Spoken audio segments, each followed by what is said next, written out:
আসসালামু আলাইকুম ওয়া রাহমাতুল্লাহি ওয়া বারাকাতুহু।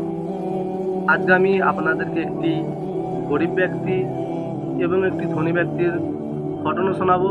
আপনারা ঘটনাটি পুরোটা শুনবেন। তো একদিন মুসা নবী আলাইহিস সালাম আল্লাহ পাকের সঙ্গে দেখা করতে যাচ্ছেন। যেতে যেতে এক ব্যক্তির সঙ্গে দেখা হয়। সেই ব্যক্তিটি মুসা নবীকে বললেন যে, হে মুসা নবী, তুমি কোথায় যাচ্ছ? তখন মুসা নবী বলল, আমি আল্লাহ পাকের সঙ্গে কথা বলতে যাচ্ছি।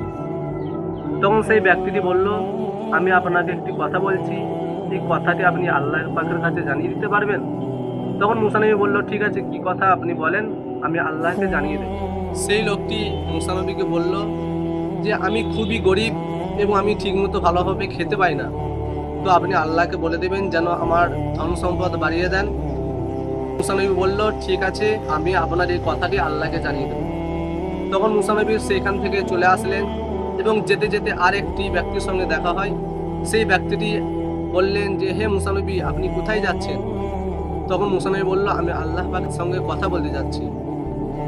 তখন মুসা নবীকে বলল যে, আমি আপনাকে একটি কথা বলছি, এই কথাটি আপনি আল্লাহকে জানিয়ে দিতে পারবেন? মুসা নবী বলল, ঠিক আছে, কি কথা আপনি বলেন, আমি আল্লাহকে জানিয়ে দেব। তখন সেই ব্যক্তিটি বলল যে, আমি খুবই বড়লোক এবং আমার অনেক ধন সম্পদ আছে, আমি এত ধন সম্পদ নিতে পারছি না, আল্লাহ পাককে বলবেন যেন আমার ধন সম্পদ কমিয়ে দেন। নবী আলাইহিস সালাম বললেন, ঠিক আছে, আমি আপনার এই কথাটি আল্লাহ পাককে জানিয়ে দেব। তখন মুসা নবী সেখান থেকে চলে গেলেন তুর পাহাড়ে আল্লাহ পাকের সঙ্গে কথা বলতে। যখন আল্লাহ পাকের সঙ্গে কথা বলছেন, তখন আল্লাহ পাকে বলছেন যে, হে আল্লাহ, আমি রাস্তায় আস্তে আস্তে এক ব্যক্তির সঙ্গে প্রথম দেখা হয়।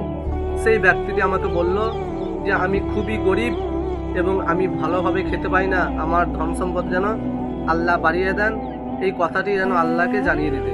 তখন আল্লাহ পাক মুসা নবীকে বললেন, তুমি সেই গরিব ব্যক্তিটিকে বলে দেবে যেন আল্লাহর পাকের বেশি শুকরিয়া আদায় করে। দ্বিতীয় ব্যক্তির জন্য মুসা নবী আল্লাহর কাছে বললেন যে, আর একটি ব্যক্তির সঙ্গে আমার দেখা হয়েছিল, সেই ব্যক্তিটি বলল যেন আল্লাহ পাকের কাছে আমার এই কথাটি জানিয়ে দিতে। তখন বলল, কি কথা? মুসা নবী বলল যে, ওই ব্যক্তিটি বলল যে ওনার ধন সম্পদ অনেক বেশি হয়ে গিয়েছে এবং ওনার ধন সম্পদ কমিয়ে দিতে। তখন আল্লাহ পাক ওই ধনী ব্যক্তিটিকে বললেন যে, ওই ব্যক্তিকে বলবে যেন আল্লাহর শুকরিয়া আদায় করা বন্ধ করে দেয়। তো ভাই, এখানেই শেষ নয়। আমরা এই ঘটনার মধ্যে কি বুঝতে পারলাম? আমরা যদি আল্লাহর বেশি বেশি শুকরিয়া আদায় করি, তাহলে আল্লাহ আমাদের বরকত দিবেন এবং ধন সম্পদ বাড়িয়ে দিবেন। আর আমরা যদি আল্লাহর শুকরিয়া আদায় না করি, তাহলে আল্লাহ ধন সম্পদ কমিয়ে দেবেন।